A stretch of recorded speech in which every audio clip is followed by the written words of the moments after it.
The story begins at the end of World War II, as the European continent lies devastated, leaving the United States and the USSR as the two major world powers. Their growing rivalry marks the beginning of the Cold War. While the Soviets control Eastern Europe, the West looks to the US for reconstruction aid. While the old continent is found divided by the Iron Curtain, in the West the idea of European unity begins to take hold. On the 9th of May 1950, France, via its Foreign Minister Robert Schuman, proposes a Franco-German reconciliation and placing under a common high authority the production of coal and steel, the main wealth of industrialized countries, which is also needed for the manufacture of weapons. The aim is to boost the economy and maintain peace, with the project left open to countries wishing to join. The following year in Paris, 6 countries sign a treaty establishing the European Coal and Steel Community. As Germany is divided by the Iron Curtain, only West Germany becomes part of it. To accelerate the development of Europe, the 6 founding countries meet on the 25th of March 1957 in Rome to sign 2 new treaties. The first treaty creates the European Economic Community, whose main objective is to establish a common market, including allowing the free movement of workers and eliminating tariffs between member states. The treaty also defines common policies on transport, trade, and agriculture. The Common Agricultural Policy, among other goals, aims to increase agricultural productivity, offer reasonable prices, and ensure a fair standard of living for farmers. The second treaty establishes the European Atomic Energy Community, coordinating civilian nuclear research programs. The Treaties of Rome enter into force in 1958, but it would take several years for its policies to be implemented. Many countries asked to join the communities, including the United Kingdom, but France, under the leadership of Charles de Gaulle, vetoes the accession request, considering the UK as too close of an ally to the United States. The institutions of the 3 communities are merged to enable more efficient functioning. There is now a single commission composed of commissioners chosen by the heads of state. Its role is to propose European laws in the common interest of its members. There is the Council, made up of ministers of the member states, and whose role it is to approve, modify, or reject the proposals of the Commission. There is the Parliament, representing the people of Europe, and which also gives its opinion on Commission proposals. Its power would increase over forthcoming treaties. Finally, there is a Court of Justice that rules over the legality of decisions taken. In 1967, the United Kingdom renews its request for membership, which France opposes a second time. With the removal of tariffs for industrial and agricultural products and the free movement of workers, the economic situation improves rapidly, prompting a new wave of membership applications. This time, negotiations go well, but in Norway, the population opposes the country's accession in a referendum. In 1973, Ireland, the United Kingdom, and Denmark joined the community. In Paris, the heads of state and government come to an agreement to create the European Council. Leaders would meet at least 3 times a year to together define the broad guidelines of the community. South of the continent, after the end of dictatorships in Portugal, Greece, and Spain, the 3 countries request membership of the community. In 1979, for the first time, members of the European Parliament are elected by universal suffrage.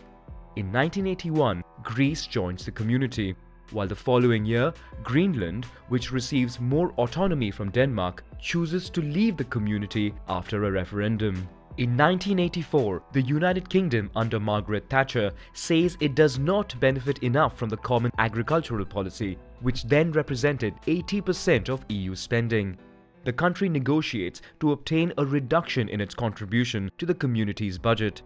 In 1986, Spain and Portugal joined the community. 12 member states and the European Commission give a boost to the internal market by signing the Single European Act. In addition to eliminating custom fees, the goal is to remove all obstacles to the free movement of people, goods, capital, and services. It is the single market project to be completed by 1993. After the fall of the Berlin Wall, Germany is reunified. In the east, the USSR can no longer contain revolts and collapses, opening up new horizons for the community, which establishes contacts with the countries of Eastern Europe. On 7th of February 1992, European heads of state signed the Maastricht Treaty. The European Union is created and gets new powers.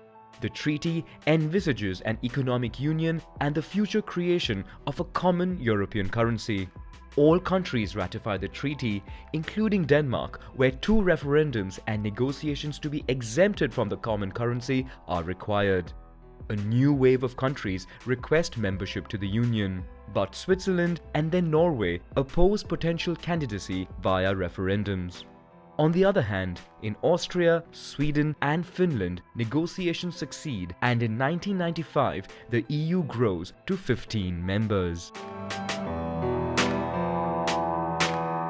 Signed in Schengen, Luxembourg in 1985, the Schengen Agreement is gradually introduced from 1995. Its objective is to abolish border controls and therefore have total freedom of movement within the European Union. The agreement is incorporated into the European Union through the Treaty of Amsterdam. In addition, the common currency project advances, which would be called the euro. However, the United Kingdom, Sweden and Denmark do not want it. The remaining member countries set up the European Central Bank. The euro was officially launched on the market in 1999, although the currency would be put into circulation only from the 1st of January 2002. As negotiations take place to enlarge the union, heads of state meet in Nice to try and improve the structure of the union. The outcome of the Treaty of Nice is considered mixed. 2 referendums are needed in Ireland for it to come into force. On the 1st of May 2004, 10 new countries are included in the European Union. All new members join the Schengen area with the exception of Cyprus, as part of the island is controlled by the Turkish army since 1974. After the half-failure of the Treaty of Nice, the 25 heads of state meet in Rome to again try to streamline the functioning of the European Union. This time, they aim to create a constitutional treaty that would replace all existing treaties with a single text. This sparks heated debate across Europe. Fearing an overly powerful European Union at the expense of national sovereignty, the French and Dutch populations oppose the treaty via referendums. This triggers a period of reflection and in-depth consultation within member states. On January 1, 2007, Romania and Bulgaria joined the European Union. The same year, 27 heads of state signed the Treaty of Lisbon, which aims to strengthen and improve the functioning of the EU after enlargement. Notably, it is agreed that the EU's role is to promote peace, support sustainable development, fight against social exclusion and discrimination, and safeguard cultural heritage. The treaty is ratified by all states but Ireland, which holds a referendum and rejects it. Yet again, more negotiations and a second referendum would be needed in Ireland for it to take effect. The global economic and financial crisis has repercussions on the Eurozone, which enters a recession. After the rout of major European banks, many countries find themselves in difficulty. In particular, Greece, part of whose public debt has been kept hidden with the help of consultants from the Goldman Sachs Bank. The country is forced to ask for financial aid from the Eurozone and the IMF, in exchange for which it must implement austerity measures. Ireland, coming to the aid of its banks, also sees its public debt explode. But the country does not want to ask for aid from the Eurozone, fearing it may in return be forced to raise its low corporate tax rates. The country finally receives aid all the same, in exchange for which it must adopt a strict plan. Subsequently, Portugal, Greece a second time, Spain and then Cyprus obtains financial aid from the Eurozone, while almost everywhere on the continent, austerity plans are put into place. In 2013, Croatia joins the European Union. At the borders of the continent, the so-called Arab Spring creates instability in many countries. The civil war in Syria, a second civil war in Libya and in Iraq, and other events such as the war in Afghanistan and violence in the Horn of Africa push many people to migrate to Europe. Despite the construction of walls at the Turkish border, in 2015, over 1 million migrants entered the Schengen area. Europe tries to slow the flow of migration. Security patrols are reinforced on the Mediterranean Sea, while certain countries temporarily reintroduce controls at their borders. In addition, the European Union signs agreements with Turkey and then with Libya, where the political situation is very unstable, so that they control and block the so-called illegal migration routes in exchange for financial aid. Migrant processing centers are funded, mainly in Italy and Greece, where migrants find themselves awaiting regularization in overcrowded conditions. The migration crisis divides European countries and fuels the rise of nationalist and Eurosceptic parties. In June 2016, the United Kingdom, through a referendum, votes in favor of leaving the European Union. The country then enters long and difficult negotiations with the European Union to define the conditions of their withdrawal. After numerous failures, an agreement for Brexit is finally reached, and the United Kingdom exits the EU on January 31, 2020. While the UK no longer has any decision-making power in the bloc, it continues to contribute to the European budget and receive funding at least until the end of the year. By this deadline, it is meant to negotiate future agreements with the EU, in particular concerning customs duties, free movement, the status of Europeans living in the United Kingdom and vice versa, and the status of the border that separates Ireland from Northern Ireland. After the departure of the United Kingdom, the European Union has 27 member states with a population of about 450 million.